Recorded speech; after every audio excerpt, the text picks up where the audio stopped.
Hello friends, कैसे हो आप लोग। आई होप सब लोग अच्छे होंगे। चलिए आज का क्लास स्टार्ट करते हैं। और आज के क्लास में हम लोग ऑसिलेटिंग चार्ज पार्टिकल का टाइम पीरियड और फ्रीक्वेंसी ऑफ ऑसिलेशन कैलकुलेट करना सीखेंगे। जब कोई चार्ज पार्टिकल स्टेबल इक्विलिब्रियम में होता है और उसको आप इक्विलिब्रियम पोजीशन से स्लाइटली डिस्प्लेस्ड करते हैं तो वो उस इक्विलिब्रियम पोजीशन के अबाउट ऑसिलेट करना स्टार्ट कर देता है। अगर ये डिस्प्लेसमेंट छोटा होता है तो उसी ऑसिलेशन को आप एसएचएम कहते हो, सिंपल हार्मोनिक मोशन कहते हो। तो उस ऑसिलेटिंग चार्ज पार्टिकल का टाइम पीरियड और फ्रीक्वेंसी क्या होगा, इसको हम लोग कैलकुलेट करना सीखते हैं। तो आइए हम लोग स्टार्ट करते हैं कि कैसे कैलकुलेट करेंगे। उस कैलकुलेशन से पहले हम लोग को कुछ पॉइंट्स माइंड में होना चाहिए। कुछ पॉइंट्स पीछे जो हम लोग कुछ 11th में पढ़े हैं, कुछ पॉइंट्स जो इसी चैप्टर में हम लोगों ने पढ़ा है, उस पॉइंट को हम लोग रिमाइंड कर लेते हैं और फिर टॉपिक पे आते हैं तो इजीली समझ में आएगा। तो क्या है पॉइंट्स, तो सबसे पहले पॉइंट्स याद कीजिए स्टेबल इक्विलिब्रियम के लिए। ये सारा पॉइंट्स स्टेबल इक्विलिब्रियम में जब कोई चार्ज पार्टिकल होता था तो याद कीजिए हम लोग कुछ पॉइंट्स वहां पर पढ़े थे। पहला point, when particle is displaced from this position, it comes back and perform oscillatory motion about its equilibrium position. Clear? अगर कोई चार्ज पार्टिकल स्टेबल इक्विलिब्रियम में है और उसको आप स्लाइटली डिस्प्लेस्ड करते हैं उसके पोजीशन से, तो वो क्या करेगा, उस इक्विलिब्रियम पोजीशन के अबाउट ऑसिलेट करने लगेगा। और फिर एक पॉइंट है हम लोग का नेक्स्ट पॉइंट में, if initial displacement is small then oscillatory motion becomes simple harmonic motion, जिसको हम लोग एसएचएम भी कहते हैं। क्लियर है ये पॉइंट्स?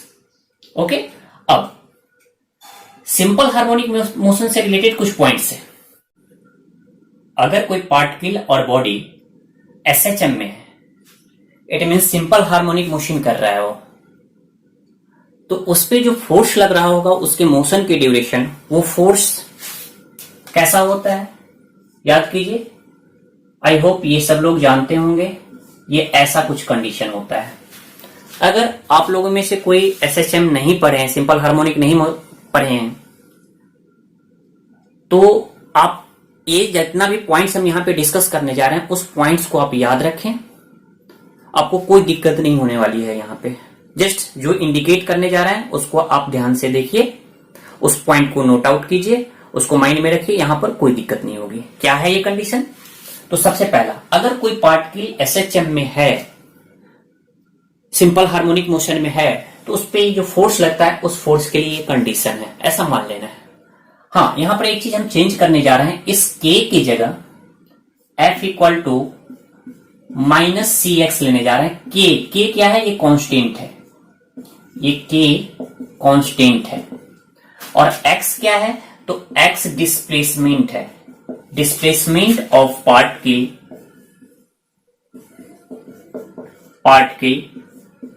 From mean position. और f क्या है? फोर्स जो लग रहा है। अब ये निगेटिव साइन क्या इंडिकेट करता है कि जब पार्टिकल एसएचएम में होगा सिंपल हार्मोनिक मोशन पे, तो उस पे जो फोर्स लगेगा उसके डिस्प्लेसमेंट के अपोजिट डायरेक्शन में होगा। ये नेगेटिव साइन इंडिकेट करता है। बस इतना माइंड में आप रखिए, कोई दिक्कत नहीं होने वाली है। तो इस के को हम यहाँ पे सी लिखने जा रहे हैं। ऐसा क्यों? क्योंकि इस पोर्शन में हम लोग आगे चल के जब हम लोग इलेक्ट्रिक फोर्स लिखेंगे तो वहां पर भी एक के यूज करते हैं, के Q1 Q2 by are square, ऐसा कुछ यूज करेंगे। तो वहां पर भी के होगा और ये भी के। तो कुछ कंफ्यूजन ना हो या दिक्कत ना हो, इसीलिए हम लोग इस कांस्टेंट को के की जगह क्या लिख लेते हैं? सी लिख लेते हैं। तो हमको पहला पॉइंट ये ध्यान में रखना है, अगर कहीं पर भी कोई पार्टिकल पे फोर्स गिवन है और आपको कहे कि बताइए ये एसएचएम में है, ये सिंपल हार्मोनिक मोशन में है, ऐसा बोल दिया जाए, तो सबसे पहले आपको क्या करना है, अगर आपको फोर्स वहां पे गिवन है या आप कैलकुलेट कर सकते हो तो उस फोर्स को कैलकुलेट करो आप, और देखो क्या उस पार्टिकल पे जो फोर्स लग रहा है ये इस फॉर्मेट में है। अगर ऐसा है तो आप कह दो कि ये पार्टिकल क्या है, सिंपल हार्मोनिक मोशन में है। बस सिंपली इस पॉइंट को हमको माइंड में रखना है। अब हम लोग 11th में इसी से आगे प्रोसीड करते हैं, इसी एक्सप्रेशन से आगे प्रोसीड करते हैं और फिर calculation of time period of oscillating particle को डिराइव करते हैं। तो ये टाइम पीरियड का हम डायरेक्टली फार्मूला आपको लिखने जा रहे हैं। आप इस फार्मूला को याद रखें, कोई दिक्कत नहीं होगा। ये 2π√m/c। m क्या होगा? Mass of oscillating particle. ये हम लोग का क्या है? मास। किसका? ऑसिलेटिंग पार्टिकल का। और c यही ये c वाला कांस्टेंट है। तो ये पॉइंट्स को आप माइंड में रखें। ये क्लियर है? आगे हम लोग बढ़े। ओके, जिनको नोट करना है आप नोट कर लीजिए या स्क्रीनशॉट ले लीजिए, हम लोग फिर आगे बढ़ते हैं। ओके, नोट कर लिया है आप लोगों ने? नेक्स्ट पॉइंट, एक और पॉइंट हम लोग को याद रखना है, यहां से माइंड में रखना है आज का कैलकुलेशन करने वक्त। वो है इसी चैप्टर से रिलेटेड जो कि हम लोगों ने पढ़ा था, Coulomb's law in vector form. हमने पहले से ही यहां पे लिख के रखा है। याद कीजिए, 2 पॉइंट चार्जेज होते थे Q1 और Q2 जो R सेपरेशन पे होता था। अगर हम इस चार्ज का पोजीशन वेक्टर लिखते थे इसके रिस्पेक्ट में तो ये क्या होता था? R21। या फिर इस चार्ज का हम लोग लिखते थे इसके रिस्पेक्ट में तो ये होता था, ये वाला क्या है? R12। फिर इस चार्ज पे Q2 पे फोर्स किसके द्वारा? Q1 के द्वारा। Q1 के द्वारा तो ये चार्ज इसको रिपेल करेगा इसी लाइन में, तो इसको हम लोग F21 ले रखा है यहाँ पे। फिर उसी तरह से Q2 Q1 को रिपेल करेगा इसी लाइन में, F12। तो यहां पे हम लोग इस फोर्स का मैग्नीट्यूड और डायरेक्शन लिखते थे और ये किस फॉर्म में होता था? वेक्टर फॉर्म में। तो याद कीजिए हम लोग कैसे लिखते थे। अगर हमको फर्स्ट पे लिखना है तो आपको शॉर्ट मेथड में लिखने का बताए हुए थे कि शॉर्ट मेथड या डायरेक्टली कैसे याद रखेंगे हम लोग। हाँ, आपको डिटेल में इसका एक्सप्रेशन कैसे डिराइव किए थे वो देखना है तो नीचे जाइए, लिंक आपको गिवन है, उसका वीडियो आप देख सकते हैं। प्रीवियस क्लास में हम लोग जो डिस्कस किए हुए थे वो वीडियो को आप देखिए। हम शॉर्ट में याद रखने का तरीका आपको क्या बताए थे कि फोर्स 1 पे निकालने जा रहे हैं 2 के द्वारा। तो ये कैसे निकालते थे? Q1 जिस पे निकाल रहे हैं वो चार्ज किसके द्वारा निकालने जा रहे हैं? दूसरे के द्वारा, और डिवाइडेड बाई दोनों के बीच जो सेपरेशन है। तो सेपरेशन ये तो R और R12 का मैग्नीट्यूड और R21 का मैग्नीट्यूड दोनों R के बराबर होता था। तो हम ने कहा था कि नहीं, आप ये R12 ले रहे हैं तो यहां पर भी ले लीजिए। अब यहां पे याद कीजिए R12 कैप, तो यहां पे स्क्वायर बोले थे, जब कैप रहेगा तो स्क्वायर। अगर आप कैप नहीं लेते हैं वेक्टर फॉर्म में, कैप क्या है? ये यूनिट वेक्टर के फॉर्म में है तो यहां पे स्क्वायर होता था। अगर आप स्क्वायर नहीं लेना चाहते हैं, यहां पे क्यूब लेना चाहते हैं तो इस वेक्टर ये कैप को या यूनिट वेक्टर फॉर्म को हम लोग हटाते थे। तो यहां से ले लीजिए R12, ये क्यूब हो जाएगा। इट मीन्स ये यूनिट वेक्टर के फॉर्म में रहेगा तो ये स्क्वायर होगा, अगर वेक्टर फॉर्म में सिंपली रहेगा तो क्यूब होगा। आप याद कीजिए। फिर उसी तरह से हम लोग F21 कैलकुलेट करते थे तो ये होता था K, इस दोनों चार्ज को लिख दीजिए, Q1 Q2 दोनों के बीच सेपरेशन। तो हमने 2-1 लिया है तो यहां पर 2-1 स्क्वायर और फिर 2-1। उसी तरह से अगर हम इस कैप को हटाएंगे तो यहाँ पे Q आ जाएगा और यहाँ पे R12 और R21 दोनों का मैग्नीट्यूड किसके बराबर होता था? तो इस सेपरेशन के बराबर। आई होप ये सब आप लोग को याद होगा। इस सारे पॉइंट्स को हम लोग लिखने जा रहे हैं, आगे यूज करेंगे। और आप जिनको नोट करना है, नहीं पढ़े तो आप नोट कर सकते हैं सारे पॉइंट को। अब यहां पर एक चीज और ध्यान में रखना है, ये फोर्स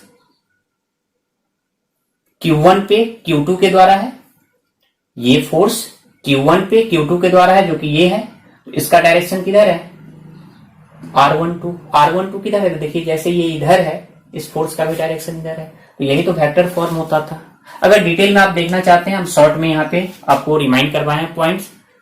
अगर आप डिटेल में देखना चाहते हैं तो आप नीचे जाइए, वीडियो का लिंक गिवन है, आप डिटेल में लेक्चर देख सकते हैं। हम लोग अब आते हैं क्वेश्चन पे। आप जिनको भी नोट करना है तो नोट कर लीजिए, स्क्रीनशॉट ले लीजिए। हम लोग डायरेक्टली अब क्वेश्चन पे आते हैं। ओके, चलिए क्वेश्चन लेते हैं। अब डायरेक्टली हम लोग क्वेश्चन पे आते हैं और क्वेश्चन पढ़िए पहले। ये बोर्ड पे आपका क्वेश्चन है। क्वेश्चन में क्या कहा जा रहा है? A point charge q placed at midpoint of line joining of two charges of equal magnitude q. If q is slightly displaced from its position, then calculate its time period and frequency of oscillation where separation और mass of charge capital Q given है. अब देखिए इस question को हम लोग step buys solve करते हैं और बढ़ते हैं. यहां पर दो चार्जेज हैं जो कि इक्वल मैग्नीट्यूड का है. Q ये दोनों इक्वल मैग्नीट्यूड का है. अब इसके लाइन ज्वाइनिंग के मिड पॉइंट पर एक चार्ज कैपिटल Q रखा हुआ है और दिया जा रहा है कि ये चार्ज और ये चार्ज के बीच सेपरेशन 2r है, तो यहां से ये r हो जाएगा और ये भी r हो जाएगा. क्लियर है यहां तक? अब अभी तक इस क्वेश्चन में जो गिवन था, ये गिवन का हमने लिख दिया. ये सिस्टम दो चार्ज से बना हुआ, इसमें एक थर्ड चार्ज कैपिटल Q इसके मिड पॉइंट पे रखा हुआ है. अब ये मिड पॉइंट पे है तो यहां पे इक्विलिब्रियम में होगा. कौन सा इक्विलिब्रियम? Stable equilibrium. जैसे कि हम लोगों ने पीछे कुछ क्वेश्चन बनाया है, उस क्वेश्चन के बेसिस पर हम लोग को ये अब समझ में आ रहा है कि ये यहाँ पर इक्विलिब्रियम पोजीशन पे है. और इक्विलिब्रियम पोजीशन में कैसा है? स्टेबल इक्विलिब्रियम है. अब स्टेबल इक्विलिब्रियम में होता था तो आप इस चार्ज को आप इधर आप डिस्प्लेस्ड करो या इधर डिस्प्लेस्ड करो, आप किधर भी कर सकते हो. मान लो हम यहाँ पे इसको यहाँ डिस्प्लेस करने जा रहे हैं, तो हम नेक्स्ट डायग्राम में इसको रिप्रेजेंट करने जा रहे हैं. ये पहले तो यहाँ पे था, अब यहाँ पे हम डिस्प्लेस करके लाने जा रहे हैं. ये क्यू को यहाँ पे कितना हमने डिस्प्लेस किया, इस डिस्प्लेसमेंट को हम लोग कुछ कंसीडर करने जा रहे हैं और इसको हम एक्स लेने जा रहे हैं. और ये जो सिचुएशन है इस दोनों चार्ज का, वही ये मान के चलिए दोनों ये इक्वल ही है. अब यहां से जब आप इसको इधर डिस्प्लेस करोगे तो हम लोगों ने इस पे भी क्वेश्चन बनाया था, जैसे ये डिस्प्लेस्ड होके इधर आएगा तो ये जो फोर्स लगाएगा, ये चार्ज इस पे जो फोर्स लगाएगा वो डोमिनेट करने लगेगा और ये चार्ज इसको कहेगा, रिपेल करेगा और कहेगा नहीं तुम उधर ही जाओ. तो जैसे ही नेट फोर्स इस पे इधर लगने लगेगा, ये भी इस पे लगा रहा होगा, ये भी लगा रहा होगा, लेकिन इसके द्वारा जो फोर्स होगा वो greater in magnitude, larger in magnitude होगा, मोर देन ये मैग्नीट्यूड में इसका, इसके द्वारा जो फोर्स होगा वो मैग्नीट्यूड में इसके द्वारा जो लग रहा है फोर्स उससे ग्रेटर होगा. तो फाइनली नेट फोर्स जो होगा इस पे, सॉरी नेट फोर्स जो होगा वो नेट फोर्स इस पे इधर लगने लगेगा और ये एक्सेलरेट करेगा और फिर वेलोसिटी गेन कर लेगा. फिर आगे ये यहां पे रुकेगा नहीं, ये आगे चला जाएगा वेलोसिटी गेन करने की वजह से. फिर जैसे ही ये इस मिड पॉइंट से इधर आया, इसका फोर्स इस पे डोमिनेट करने लगेगा, फिर इसको ये इधर पुश करेगा.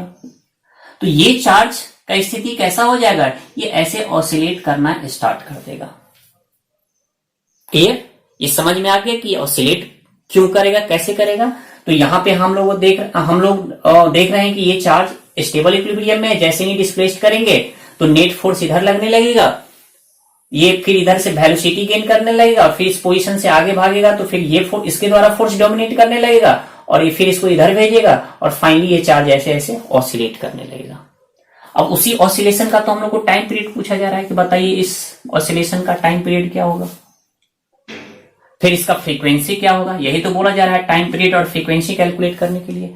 और टाइम पीरियड का हम लोग का फॉर्मूला क्या था, अभी जस्ट हम लोग पॉइंट रिमाइंड किए थे, उसमें ये m/c था.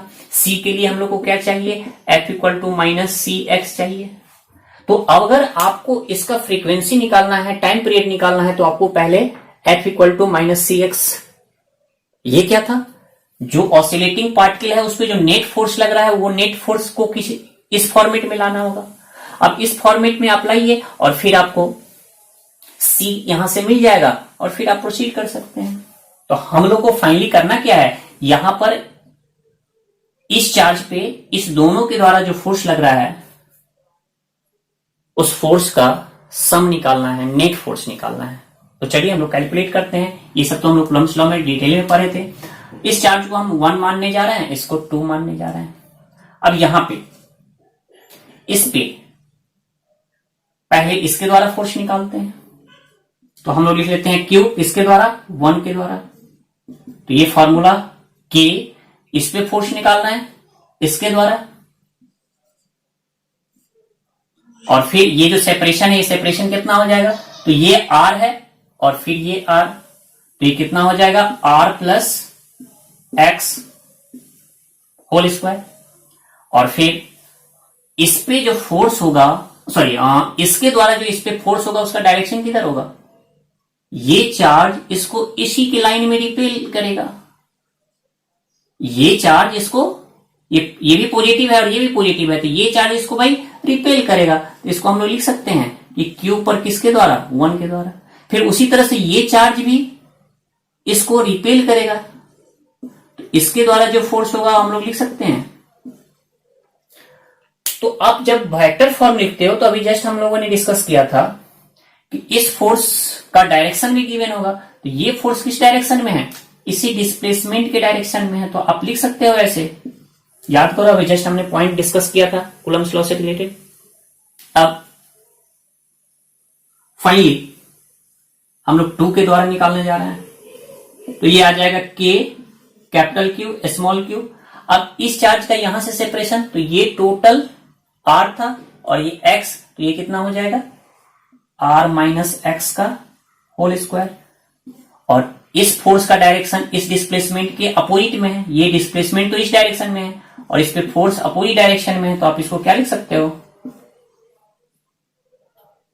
यहां तक क्लियर है। हमने इस क्यू पर दोनों चार्ज की वजह से फोर्स निकाला, अब हम लोग को नेट फोर्स निकालना है। दोनों का वेक्टर सम कर लो, क्यू पे 1 और फिर क्यू पे 2 के द्वारा। अब दोनों का वेक्टर सम करो, और वेक्टर सम करेंगे तो एफ नेट इक्वल टू, अब इस दोनों वैल्यू को यहां पे रखो तो देखना दोनों में K capital Q small q दोनों में कॉमन आ जाएगा।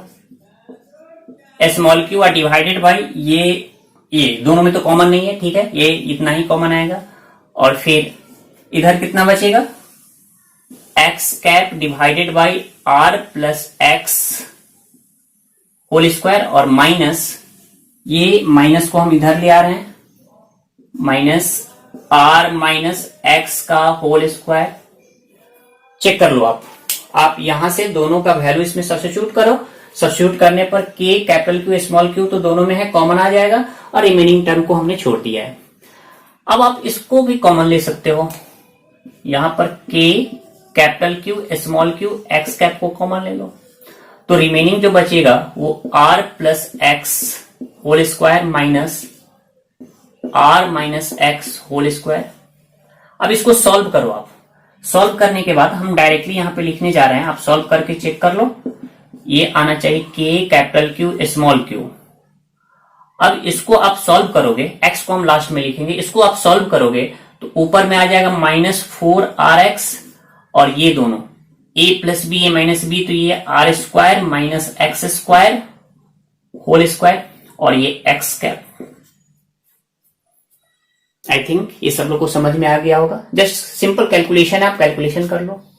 लेकिन हम लोग को यहीं पे इसको नहीं छोड़ना है, हम लोग को तो क्या चाहिए, फोर्स को दिखाना है -cx, कुछ ऐसा दिखाना है, तो इसको मूव और सिंप्लीफाई करना पड़ेगा। तो देखो यहां पर इस क्वेश्चन में एक पॉइंट गिवन है कि चार्ज कैपिटल Q को हम स्लाइटली डिस्प्लेस कर रहे हैं उसके पोजीशन से, तो स्लाइटली डिस्प्लेस कर रहे हैं, इसका मीनिंग क्या आ रहा है कि x का जो वैल्यू होगा r से बहुत छोटा है, और छोटे क्वांटिटी को आप स्क्वायर कर दो तो ये और बहुत ज्यादा छोटा हो जाएगा।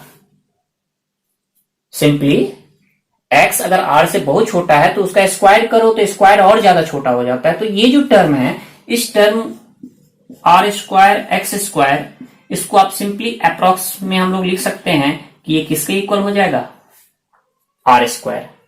तो फाइनल वैल्यू इसमें आप सब्स्टिट्यूट करने के बाद देखो क्या आता है, तो K capital Q small q, और इसकी जगह r स्क्वायर और इसका स्क्वायर है तो r टू द पावर क्या हो जाएगा 4, और साथ में -4rx, और ये जो कैप है इसको भी तो आप लिख सकते हो, यूनिट वेक्टर को हटा लो, किसी वेक्टर को उसी के मैग्नीट्यूड से डिवाइड करोगे तो यूनिट वेक्टर मिलता है।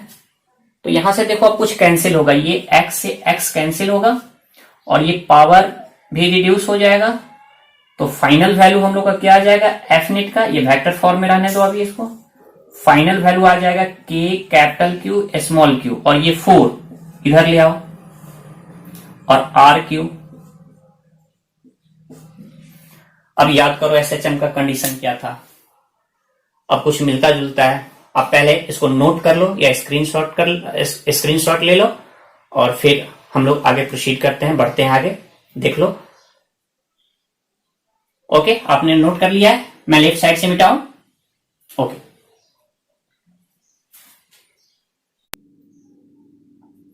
अब इस फाइनल एक्सप्रेशन को कंटिन्यू करने जा रहे हैं, इसको हम लोग आगे बढ़ाने जा रहे हैं। अब याद कीजिए, हम लोग को एसएचएम के लिए कंडीशन क्या होता था, अभी जस्ट हम लोगों ने डिस्कस किया था। तो यहां पर देखिए, तो इसको आप रिलेट कीजिए, इसको आप नहीं होता है तो इक्वेशन 1 ले लो और इसको इक्वेशन 2 ले लो। तो from equation 1 and 2, from equation 1 and equation 2, आप इसको ऐसे भी लिख सकते हो। तो यहां से देखो तो कांस्टेंट का वैल्यू कितना आ रहा है, सी का वैल्यू, ये देखो term 4k capital q small q by r q, यही आ रहा है ना। तो सी का वैल्यू तो आ गया। तो टाइम पीरियड हम लोगों ने क्या पढ़ा था, 2 pi root under M by C. Value substitute कर दो आप, सी का वैल्यू सब्स्टिट्यूट करो यहां पे, 4k, यहां से सी का वैल्यू क्या है, 4k capital q small Q और डिवाइडेड बाई आर क्यू। ये आर क्यू ऊपर चला जाएगा तो फाइनल टी का वैल्यू कितना आ जाएगा, 2 pi root under M R Q divided by 4k capital Q. तो यही टाइम पीरियड हो गया। और फ्रीक्वेंसी, तो आप फ्रीक्वेंसी आप खुद से कैलकुलेट कर सकते हो, आप 1 बाई इस टी का वैल्यू यहां पे सब्स्टिट्यूट कर दो। तो यही था ऑसिलेशन का टाइम पीरियड। आई थिंक सब लोग को समझ में आ गया होगा। आप इसको नोट कर लीजिए, स्क्रीनशॉट ले लीजिए। हम लोग